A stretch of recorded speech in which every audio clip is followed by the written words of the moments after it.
lineup. So it says, Bloomberg reporter Christy Smith made headlines in December when she revealed she had quit her job and divorced her husband after falling in love. Okay, so I guess she fell in love with the prisoner.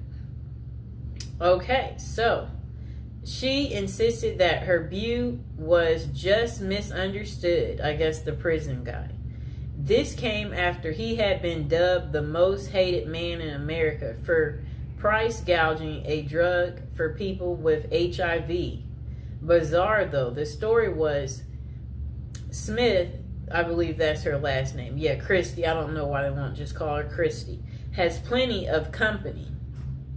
For every incarcerated man, it seems there's a woman interested in being his pen pal or more. Okay? Christy Smith, a former journalist who helped break the story of a white-collar criminal, Martin Shkreli, Wright became romantically involved with him while he served a federal prison sentence for fraud. Okay, I'm about to show her. She looks fairly normal, too. She's, normal looking lady. And, he's the genius. I'm trying to say, I guess, he thought he was the genius. He didn't know he would get caught. It's a trend explored in the book Love Lockdown, Dating, XXX, and Marriage in America's Prisons. Okay. Greenwood decided to start researching prison marriages after her own extensive correspondence with jail white-collar criminal Samuel Israel III, currently serving a 22-year sentence in Butner, North Carolina federal prison for mail fraud and investment advisor fraud. Oh no. Some of this, it does make you wonder, how do these people get into committing these crimes? Or what? How does it start? What, do you get away with one thing and then it makes you think, oh, I could do that again and get away with it. And then you keep getting comfortable enough. You get so comfortable that you keep on, and then you eventually leave footprints. Okay, so this guy, I guess his name is Israel, it said he had faked his death by staging a suicidal plunge off the Bear Mountain Bridge in upstate New York in June 2008. He turned himself in to the feds 3 weeks later, and Greenwood reached out to him whilst researching her first book, Playing Dead, about people who fake their own deaths or disappearances. They have stayed in touch for 7 years, corresponding frequently, although they have never met. Quite interesting, right, people? I think we know people like this, where you're online friends, and for whatever reason, y'all stay in touch. I don't know what that's about, why people want to do that. Because it's I don't want to do it, so I don't know why people want to do it. Okay. Throughout the half dozen years I've known Sam, he has gone from my subject to my stalker to my friend, she writes, nodding that the correspondence helped her understand the laser-like attention an inmate with little to do can lavish on a lady. For her latest book, Greenwood followed the lives of 5 couples who met while one of them was incarcerated. Okay. I don't know what that means.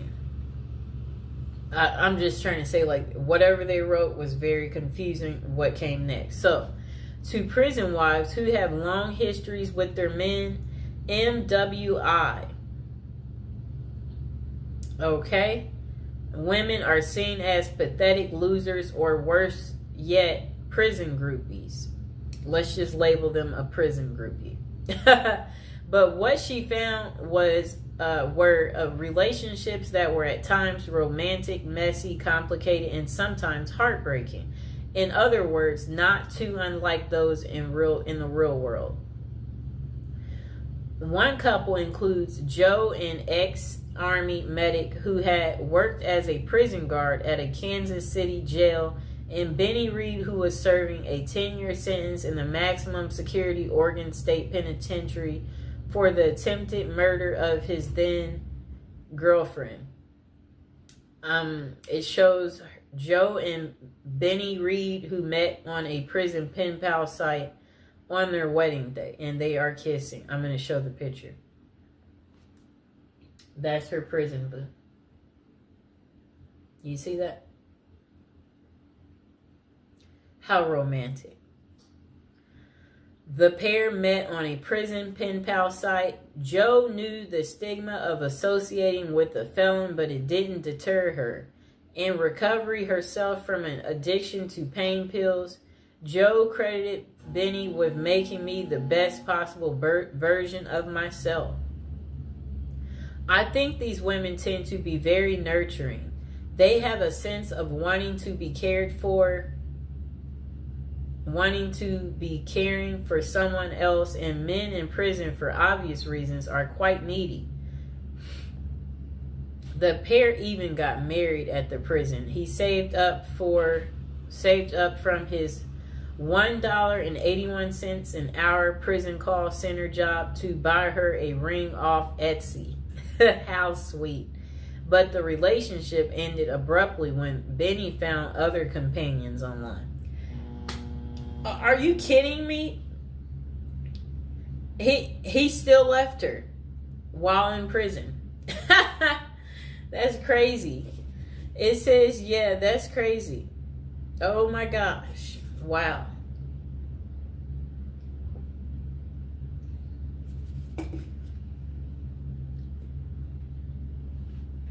I'll reread that part for you.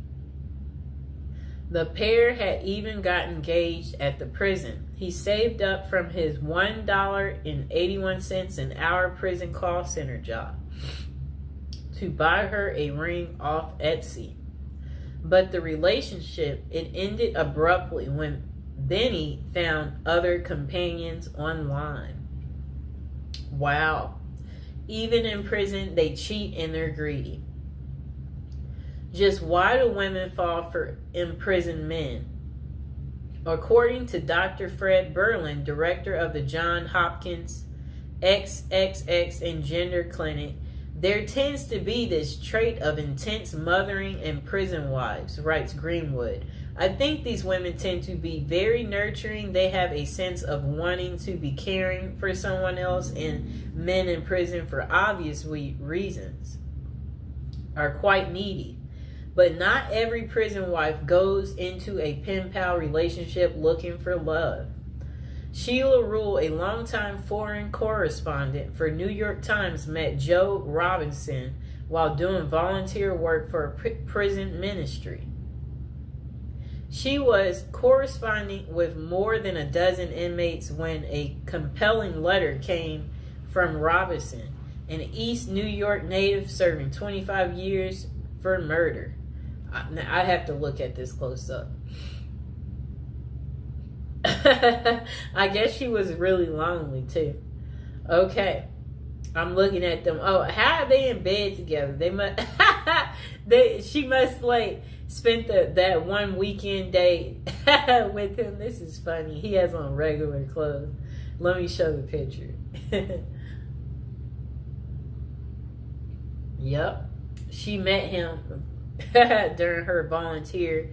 Okay, so look, that lady I showed you, Sheila, a longtime foreign correspondent for New York Times, met Joe Robinson, the guy that you saw there, while doing volunteer work for a prison ministry. She was corresponding with more than a dozen inmates when a compelling letter came from Robinson, an East New York native serving 25 years for murder. As a pen pal, he was looking for a young lady, and Rule who had been married twice, was in her 50s, 20 years his senior. She let him down and flat out told him that she couldn't be his companion but could be his friend. For a year, the two exchanged letters that were deeply vulnerable but very flirtatious. In 2003, he convinced her to visit him in person, where the relationship switched from friendship to romance. And they wed in 2005. That's 2 years later, after he convinced her to visit him. They've now been married 15 years, 12 of which Robinson was in prison. She says the marriage is happy and familiar, like an old shoe. That's so funny. Like, it's like a shoe. Still, Rue initially told few people about the relationship. When she decided to tell a friend she thought was progressive, the friend asked how she could be with someone charged with murder. I'm not marrying Joe's past, she told the friend. I'm marrying the person he's become. Do you like her excuse? So that's the end of Terrible Crimes. How it couldn't stop these ladies from marrying men behind bars. I hope you guys liked the video. Don't forget to like and subscribe. Let me know, are you enjoying the prison series? Is it very lovey-dovey? Is it giving